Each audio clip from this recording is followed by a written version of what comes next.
രാഹുൽ മാങ്കൂട്ടത്തിനെതിരെ മൂന്നാമത്തെ ബലാത്സംഗ പരാതി നൽകിയ യുവതിക്കെതിരെ ഒരു പരാതിയുമായി ഇപ്പോൾ കോൺഗ്രസ് വനിതാ നേതാവായി മാറിയ ശ്രീനാദേവി കുഞ്ഞമ്മ രംഗത്ത് വന്നിരുന്നു. യുവതി വ്യാജ ഉള്ളടക്കത്തോടെ തനിക്കെതിരെ പരാതി നൽകിയെന്ന് ആരോപിച്ചാണ് പത്തനംതിട്ട ജില്ലാ പഞ്ചായത്ത് അംഗമായ ശ്രീനാദേവി മുഖ്യമന്ത്രിക്ക് പരാതി നൽകിയത്. നേരത്തെ രാഹുൽ മാങ്കൂട്ടത്തിൽ കേസിലെ അതിജീവിത ശ്രീനാദേവിക്കെതിരെ മുഖ്യമന്ത്രിക്ക് ഒരു പരാതി നൽകിയിരുന്നു. സൈബർ അധിക്ഷേപം നടത്തിയെന്ന് ആരോപിച്ചാണ് അതിജീവിത ശ്രീനാദേവിക്കെതിരെ മുഖ്യമന്ത്രിക്ക് പരാതി നൽകിയത്. അതിന് പിന്നാലെയാണ് അതിജീവിതക്കെതിരെ ശ്രീനാദേവിയും ഇപ്പോൾ പരാതി നൽകിയത്. കഴിഞ്ഞ ദിവസം രാഹുൽ മാങ്കൂട്ടത്തിനെ പിന്തുണച്ച് ശ്രീനാദേവി രംഗത്തെത്തിയിരുന്നു. പീഡന പരാതികളിൽ അവനോടൊപ്പമാണെന്നും പ്രതിസന്ധികൾ നേരിടാൻ അതിജീവിതന് മനക്കരുത്തുണ്ടാകട്ടെ എന്നുമാണ് ഫേസ്ബുക്ക് ലൈവിലൂടെ ശ്രീനാദേവി കുഞ്ഞമ്മ പറഞ്ഞത്. രാഹുൽ മാങ്കൂട്ടത്തിൽ കുറ്റക്കാരനാണെന്ന് കോടതി പറയണം.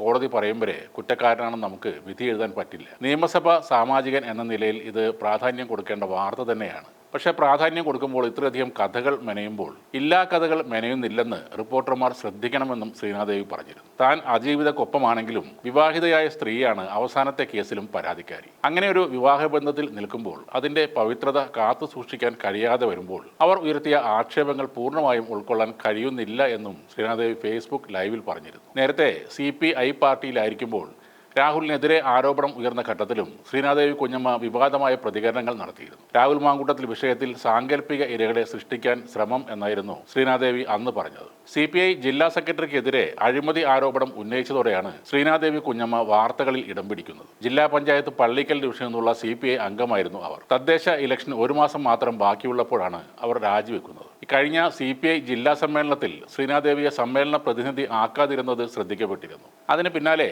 രാഹുൽ മാങ്കൂട്ടത്തിൽ MLAയുമായി ബന്ധപ്പെട്ട വിവാദത്തിൽ തൻ്റെ പേരും ഉൾപ്പെടുത്തി ഒരു ചാനൽ അപമാനിക്കാൻ ശ്രമിച്ചുവെന്ന് കാണിച്ച് ശ്രീനാദേവി ഇട്ട ഫേസ്ബുക്ക് പോസ്റ്റും വിവാദമായിരുന്നു. മാധ്യമങ്ങളെ കുറ്റപ്പെടുത്തിക്കൊണ്ടുള്ള ആ പോസ്റ്റിൽ രാഹുൽ മാങ്കൂട്ടത്തിലിനെ പരോക്ഷമായി പിന്തുണച്ചു എന്ന ആരോപണവും ഉണ്ടായിരുന്നു. ഒടുവിൽ ശ്രീനാദേവി കുഞ്ഞമ്മ CPI വിട്ട് കോൺഗ്രസിലെത്തി. കോൺഗ്രസ് അവർക്ക് ജില്ലാ പഞ്ചായത്ത് സീറ്റ് കൊടുത്ത് ആദരിക്കുകയും ചെയ്തു. എന്നാൽ കോൺഗ്രസ് പുറത്താക്കിയ ഇപ്പോൾ റിമാൻഡ് തടവിൽ കിടക്കുന്ന കുറ്റവാളിക്ക് വേണ്ടിയാണ് ശ്രീനാദേവി സമൂഹ മാധ്യമങ്ങളിൽ വീഡിയോ ചെയ്യുന്നത്. രാഹുൽ എന്ന കുറ്റവാളിയെ വെള്ളപൂശുന്ന വീഡിയോകൾക്ക് പിന്തുണ നൽകുന്നത് കോൺഗ്രസ് പ്രവർത്തകർ തന്നെയാണ്. കോൺഗ്രസ് പാർട്ടിയിൽ നിന്നും പുറത്താക്കിയ ഒരു ലൈംഗിക കുറ്റവാളിക്ക് വേണ്ടി കോൺഗ്രസിന്റെ ജില്ലാ പഞ്ചായത്ത് മെമ്പർ പരസ്യമായി രംഗത്ത് വരുന്നു. ഇതേ ലൈംഗിക കുറ്റവാളിക്ക് അനുകൂലമായ നിലപാടുകൾ സ്വീകരിക്കുന്നു എന്നതിന്റെ പേരിലാണ് CPI ഇവരെ പുറത്താക്കുന്നത്. കോൺഗ്രസ് എന്ന പാർട്ടിക്ക് അച്ചടക്കവും പ്രത്യേക പെരുമാറ്റച്ചട്ടങ്ങളും ഒന്നും ഇല്ലാത്തത് കൊണ്ടാണോ ഇവർ കോൺഗ്രസിന്റെ പഞ്ചായത്ത് മെമ്പർ ആയിരുന്നിട്ട് രാഹുൽ മാങ്കൂട്ടത്തിൽ എന്ന ക്രിമിനലിന് വേണ്ടി പോരാടുന്നത്? ഇനി രാഹുൽ നടത്തുന്ന പ്രകടനങ്ങൾ കണ്ടിട്ടാണോ ആരാധന തോന്നുന്നത് എന്ന കാര്യവും അറിയില്ല.